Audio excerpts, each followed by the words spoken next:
But first, I'm gonna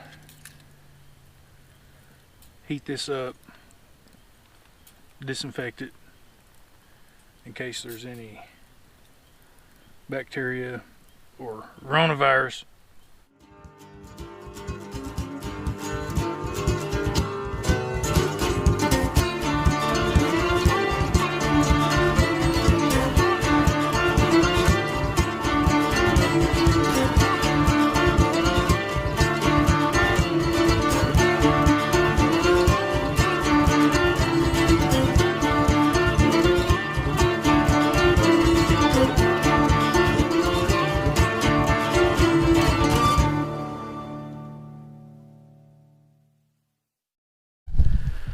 What's up, YouTube? Back again. Another weekend video. Overnight trip out in the beautiful foothills of eastern Kentucky, Appalachian Mountains. Turned out to be a really beautiful day today.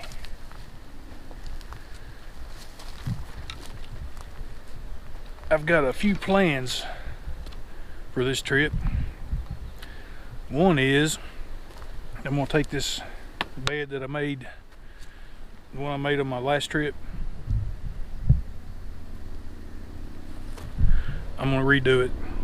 I done it in a hurry, and you can see that none of the logs are matching in size wise.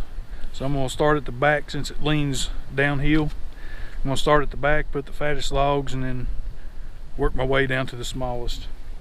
Plus I need to see underneath it because I'm in rattlesnake country, and underneath that is a prime place for any snake. And then I have a project that I'm going to work on. It's an experiment. I don't know if it'll work. I've thought about it for a little while, and I thought I'd do my experiment on video. So I'm going to get off here and get my gear, my camp situated, and then I'll get back to you in a little while. Okay, now I'm going to start disassembling my bed from last time so I can rearrange the poles in better sizes. That way it's a little more even. The last time I was about to roll off towards the fire pit because I built it pretty hastily.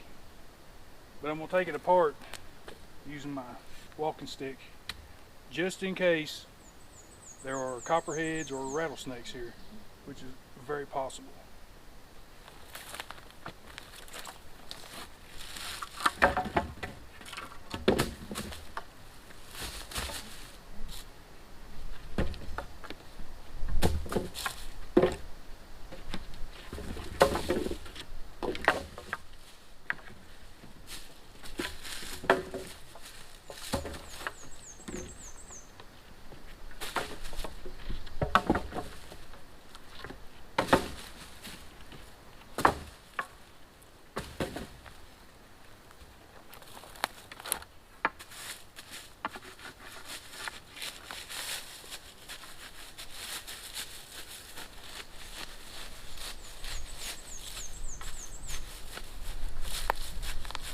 So far, just a couple of spiders.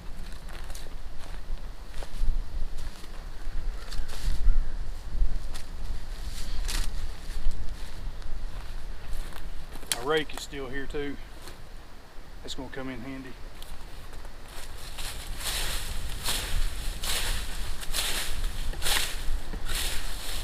We don't have anything to hide under, and they won't be under my bed.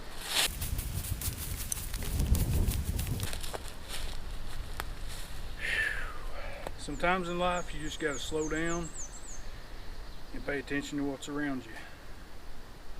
Prevents you from running into trees.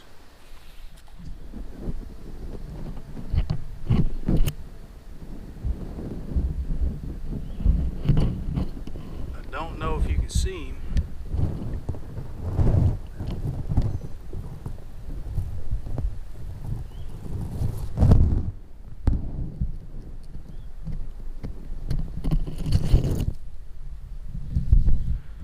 but I have a visitor.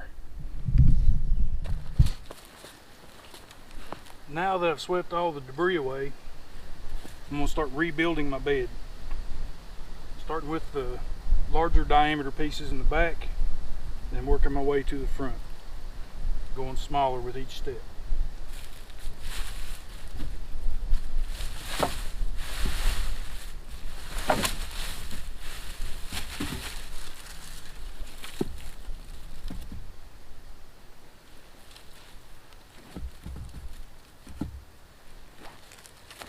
I think these two need to trade places.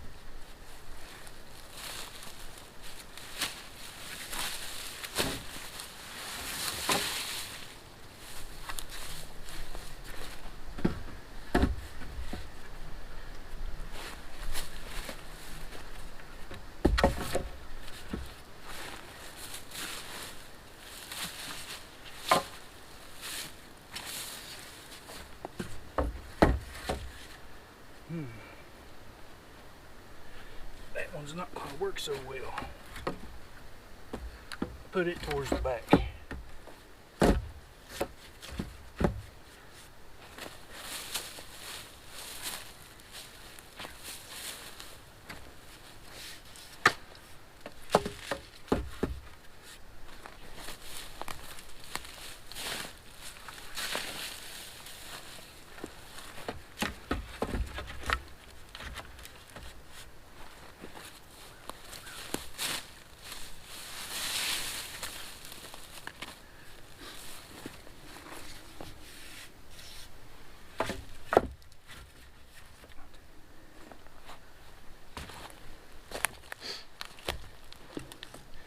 Alright, now this should lay a whole lot better than it did last time.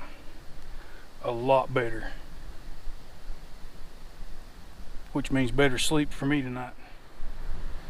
Alright, as you can see, this bottom corner of my raised bed is sitting a little low.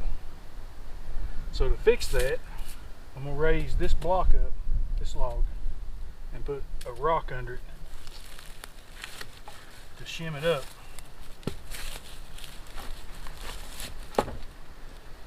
And now it'll sit more level. Should be good to go.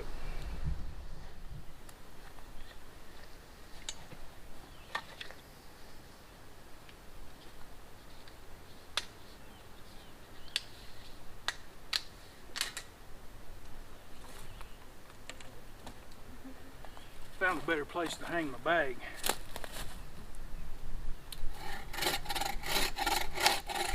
This limb is in my way anyhow. Every time I walk through here, it catches me in the head. Clear some of this off.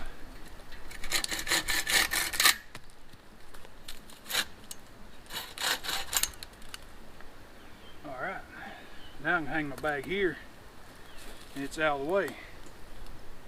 Off the ground good. Just the way I like it. Keep it dry.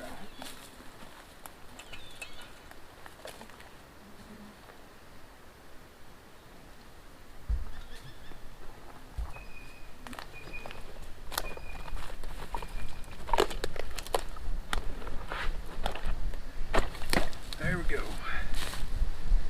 Take the shovel out. I'll explain a little more about this pack a little later.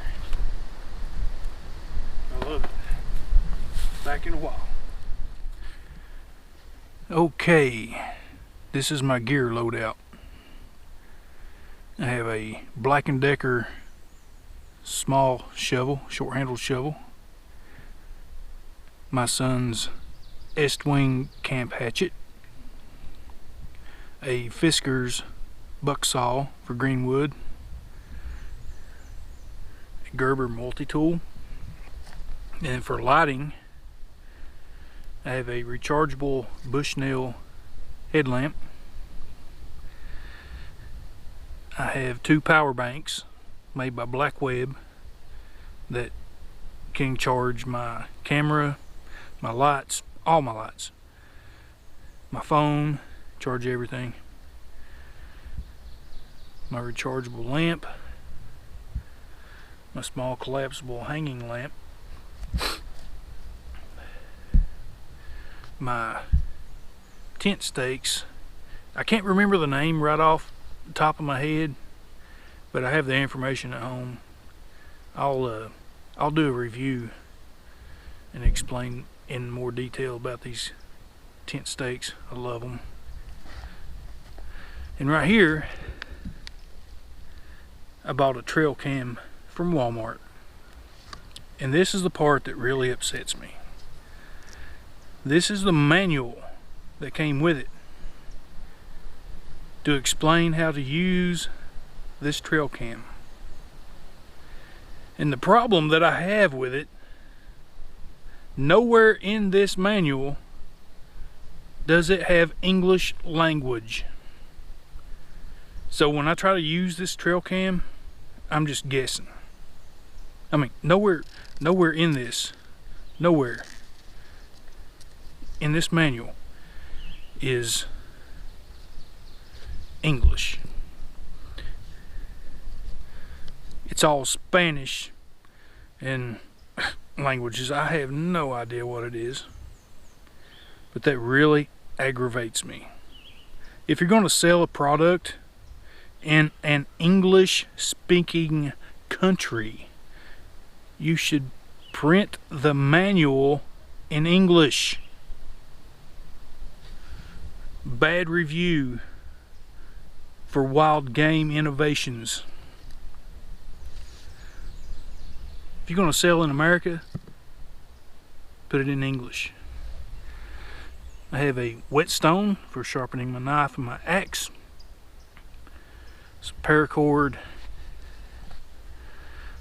My fire kit, which is a magnesium block, a small ferrocerium rod attached to the side of it, petroleum jelly, which is good for chapped lips and as an extender for starting a fire. Gorilla tape to go, a must for repairing gear, and it's also a fire extender. I have a insulated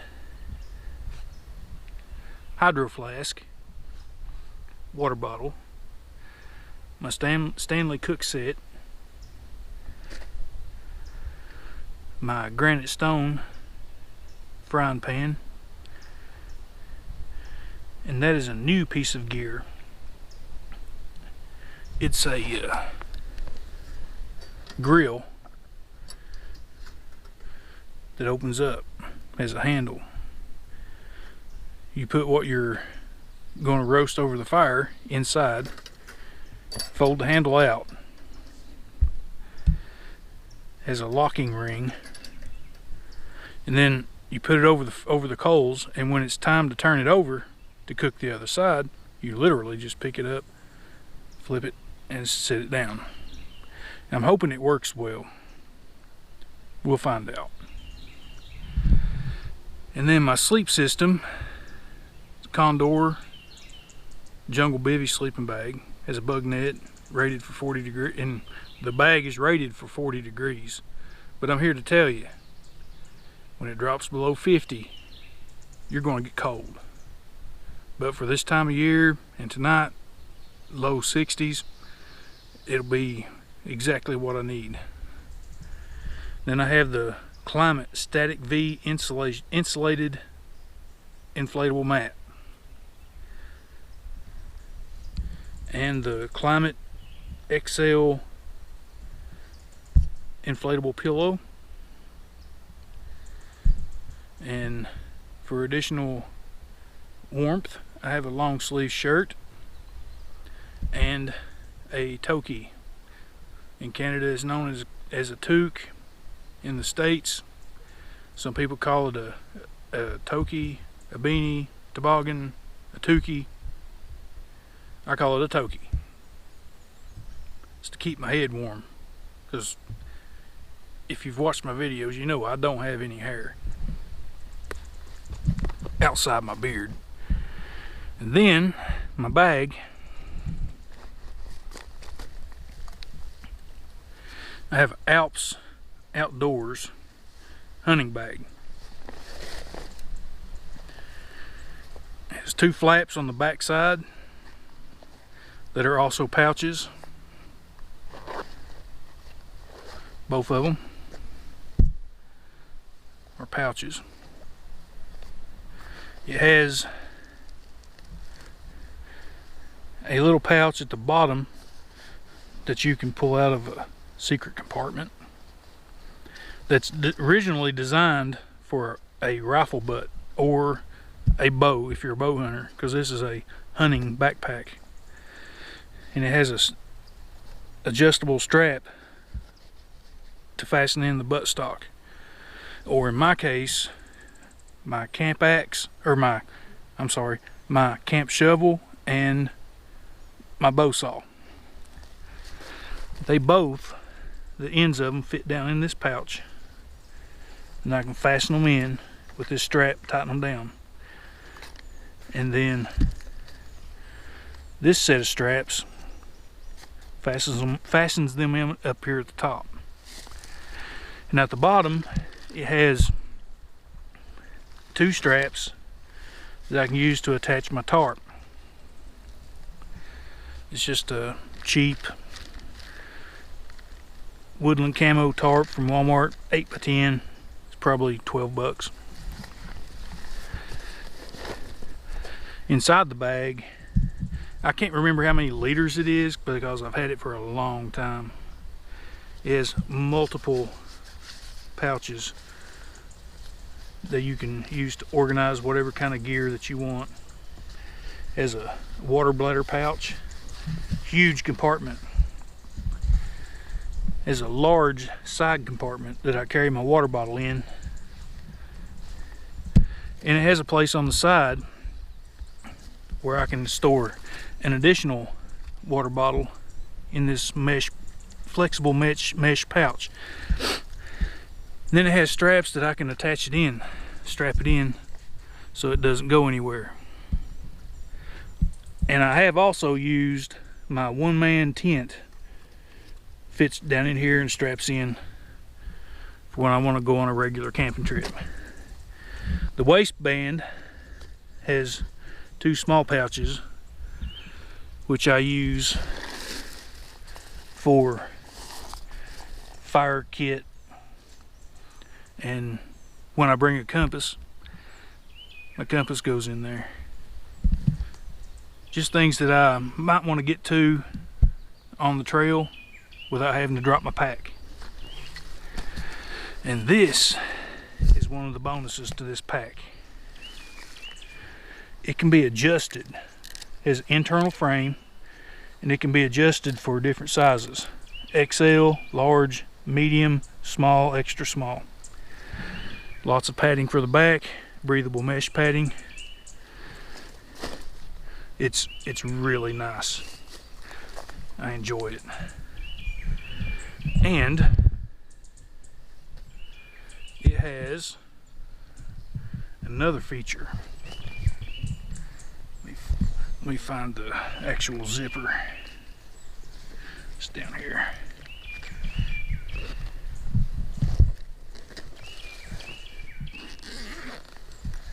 It has a zipper on the side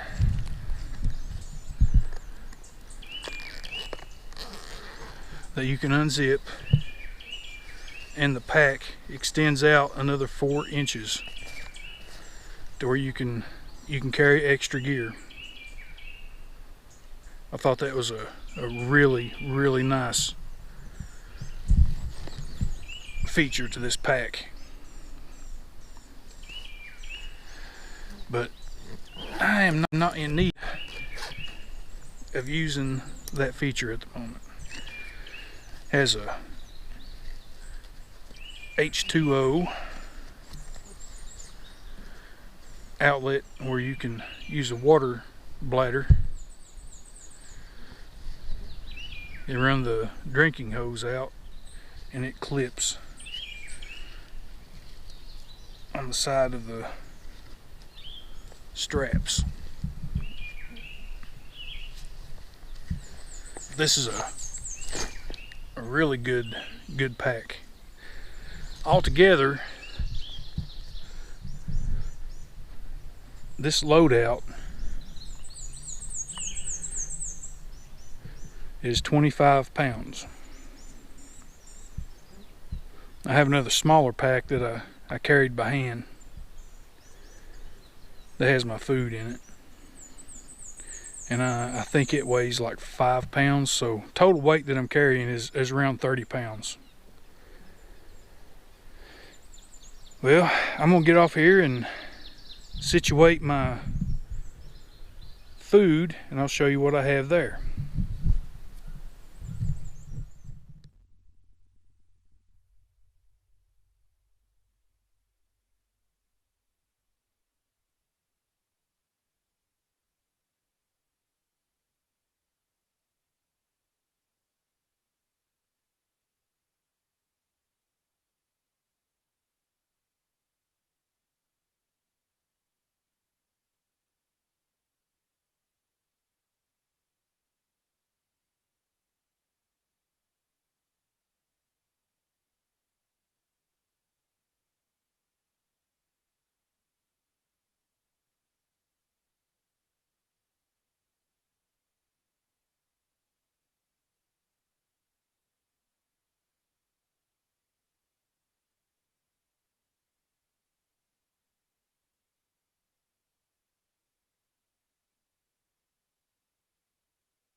Over here to the right of the camera, I have found some poplar, tulip poplar, lying dead.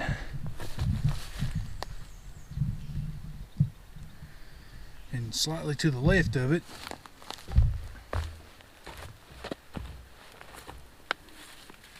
I have the bark, the inner bark. I'm going to process this down to make a tinder bundle.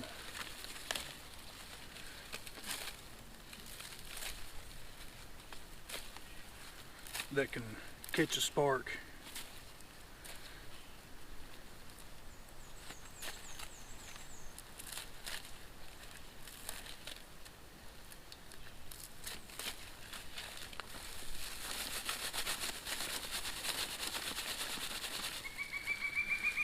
Break down all the little fibers as small as we can to give it more surface area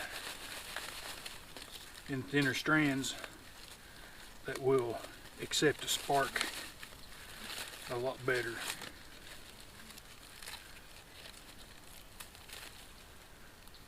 I'm going to save some of that poplar, tulip poplar, to make a bow drill. Try my hand at that. That's something I've never been successful with. I've tried a couple of times many years ago.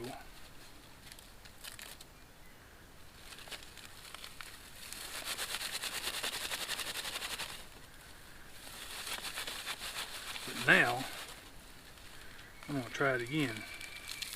Well, not tonight, but soon.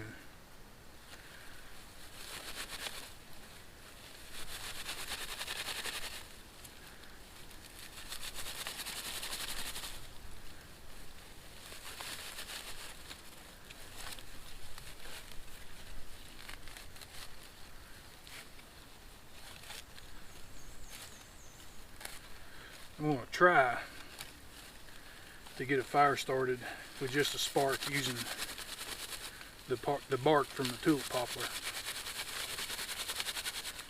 But if I can't get it with a spark, I have a redundancy. I have a Bic lighter.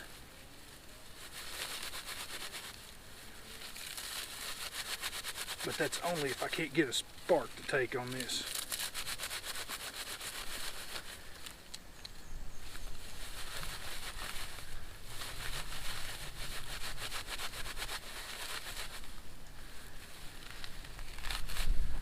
The more you tear it up,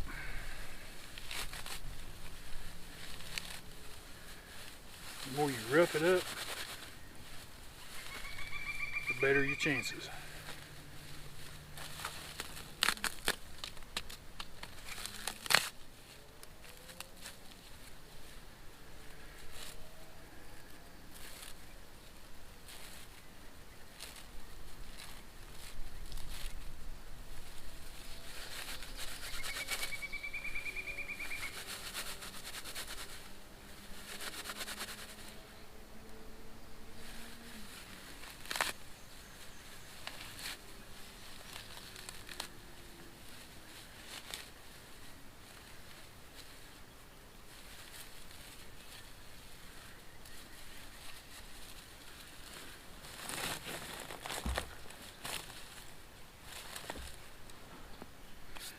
Now I have my tinder bundle.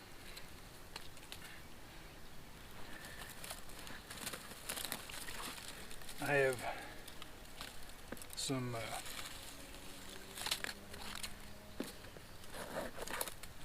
sassafras twigs.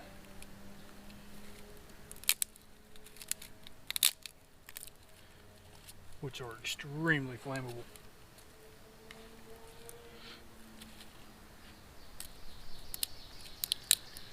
This area is thick with sassafras.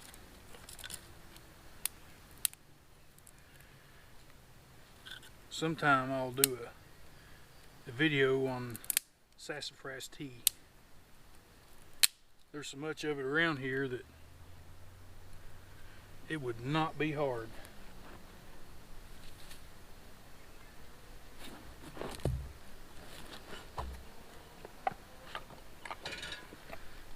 I don't need a fire for heat. What I need the fire for is for cooking. The little ferro rod fell out of the magnesium bar. That's why I don't like these cheap ones. I have a good ferro rod ordered.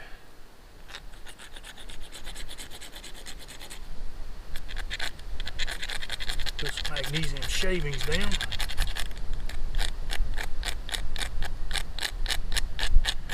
Like I said, I don't need this fire for heat to keep me warm. It's going to be plenty warm enough tonight with my gear. But what I need it for is for my experiment with the fire starter and for cooking my supper.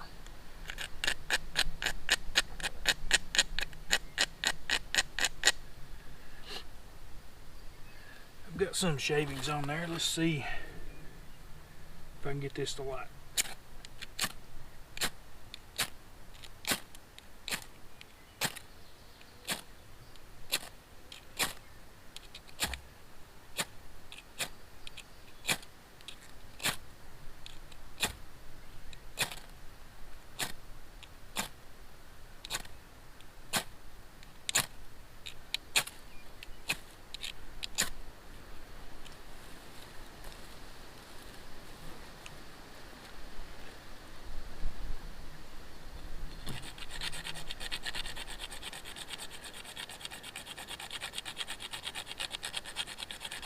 Get some more magnesium on there.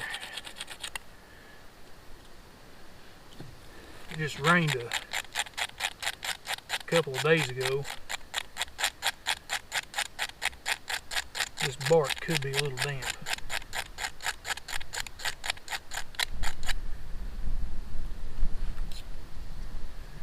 see if I can get it going now.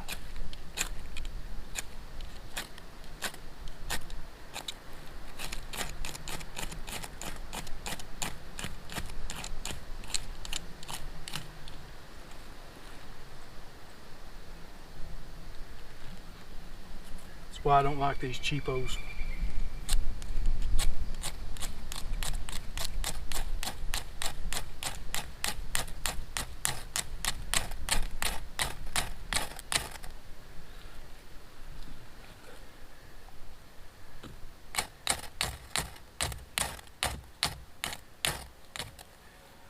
There we go.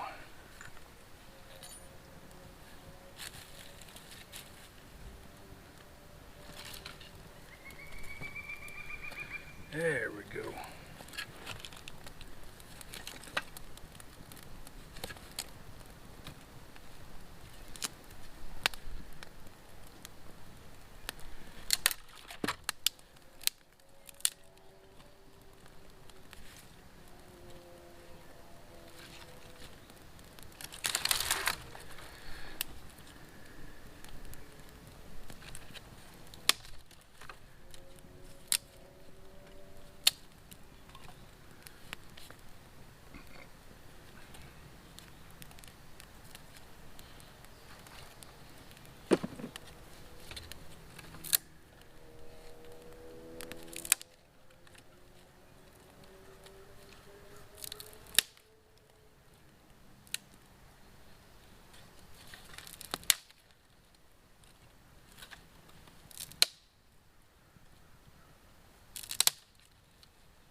There's a little bit of fat wood inside of that.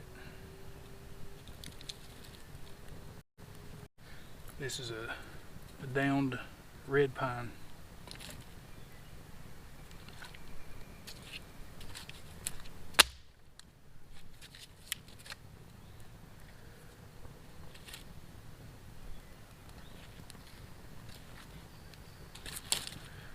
That just goes to show,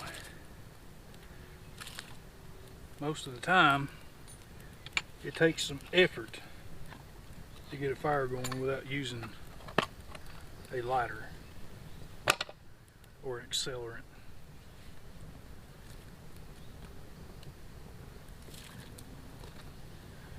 Well, I'm going to tend to this fire, let it burn down to coals, and then I'll fix my supper. I'll get back to you in a little while.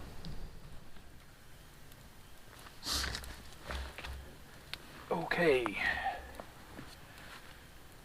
Fire is burned down to enough coals to where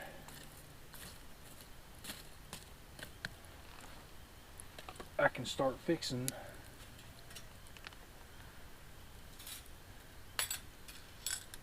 my supper. But first, I'm gonna heat this up, disinfect it in case there's any bacteria or coronavirus on this grill.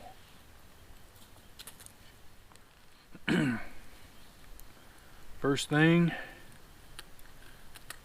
remove the stem.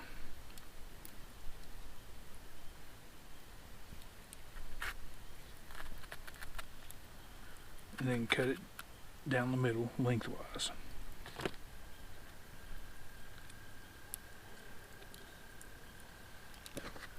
Take a spoon,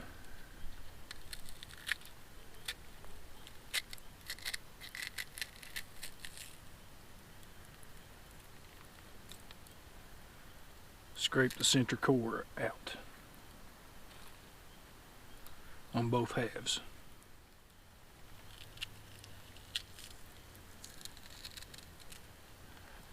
You got to pay attention too when you're cleaning these out. Sometimes there will be juice that flies out of the pepper, and if it gets in your eyes, you are in for a world of hurt.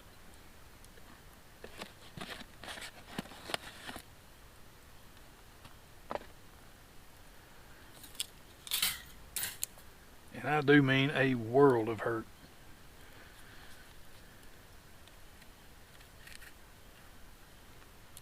I mean, have you ever had pepper spray in your eyes?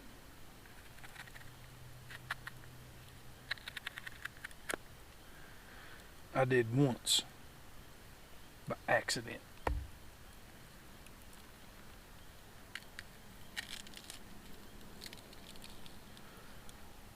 A family member decided that it would be a really good idea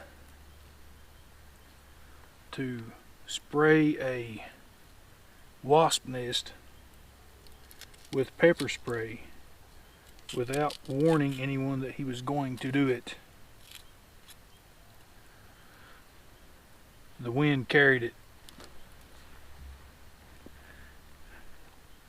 right in our eyes. That was pain. Cream cheese.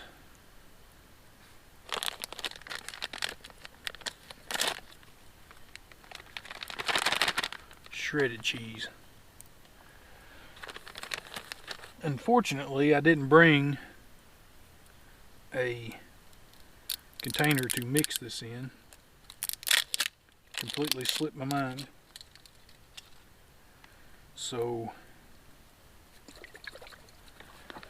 I'm going to try to improvise. Put a little Frank's in the cream cheese.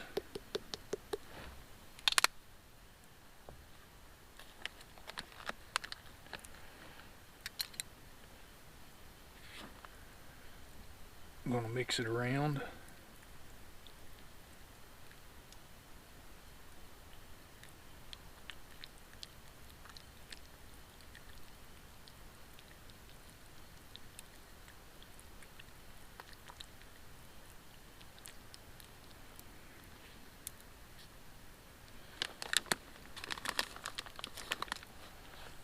Now, add a little regular cheese, shredded cheese.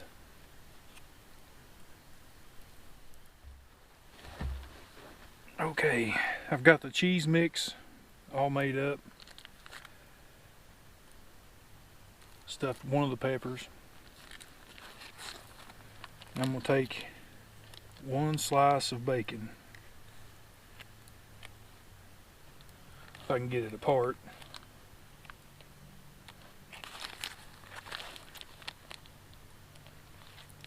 There we go.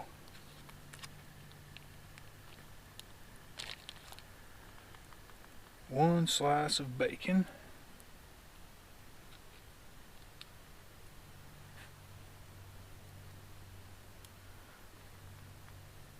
Put the two halves together.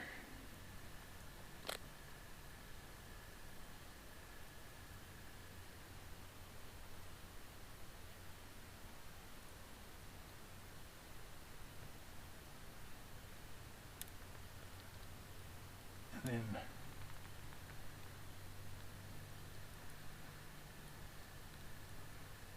wrap your bacon around it.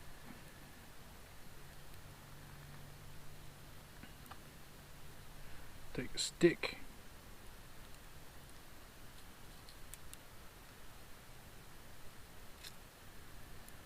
shove it through.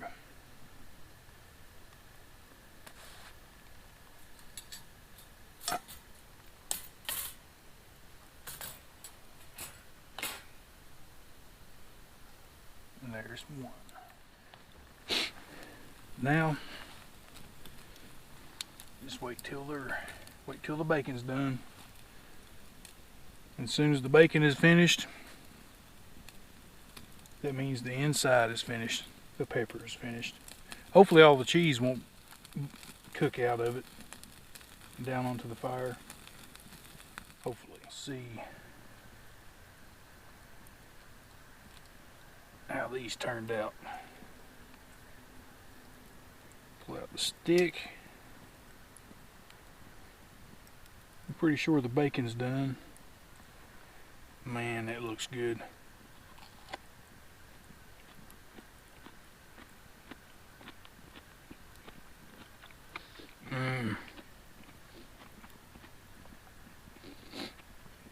Wow. I wish you could taste this. I mean, seriously. Well, till the morning. Good night. Morning. I would have started the video a little sooner, but I left my GoPro on last night. The battery died. I've had it charging. It's at about 50% right now. Getting the fire going. We'll boil some water. Fix me some coffee. As you know, that's the best part of waking up. And this time my coffee is going to be a little bit different. I've not heard of very many people that make it the way I do. I hope you can see this.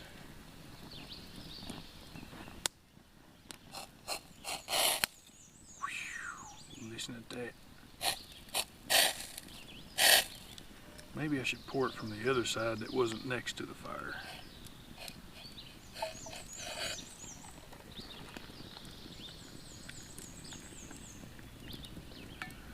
Okay.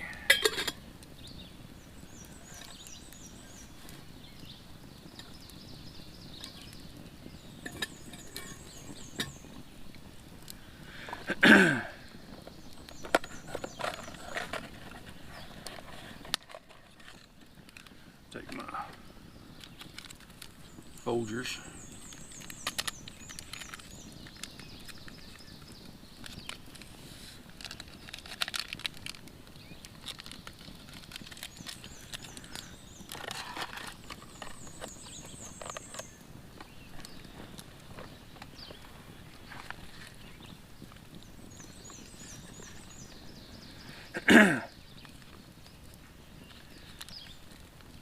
You saw me do this a couple videos ago.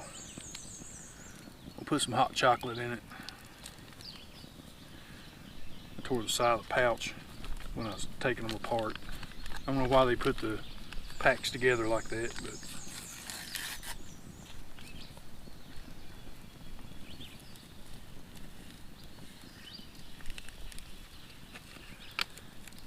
put the hot chocolate in. With me, and then French vanilla creamer.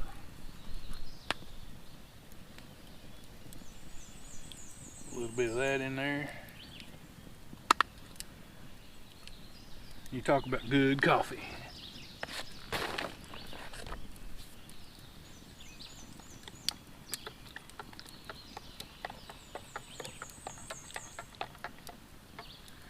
If you've never tried this, I suggest that you go out, get you some hot chocolate, some French vanilla creamer, powdered creamer. It could be liquid creamer, but powdered creamer you don't have to keep refrigerated. And fix you a hot chocolate French vanilla coffee, because I'm telling you, it's really good.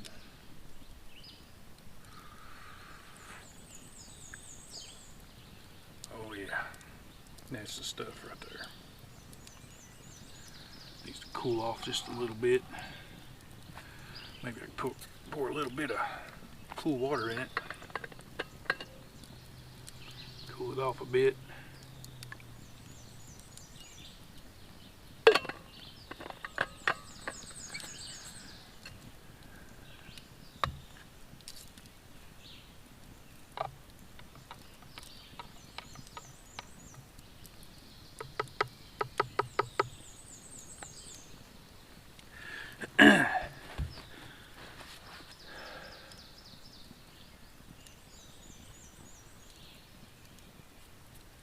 Feels good to be out in the woods. It's one of my favorite places to be.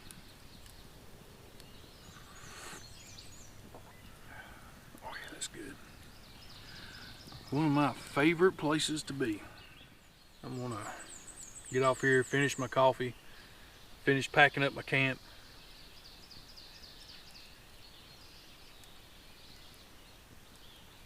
Go home and get some stuff done around the house.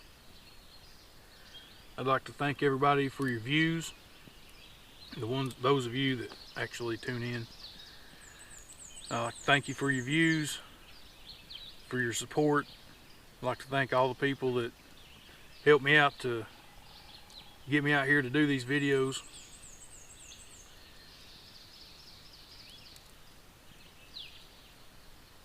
And if you like my videos, please like, comment, share, subscribe. And if you subscribe, make sure you ring the notification bell and select all notifications.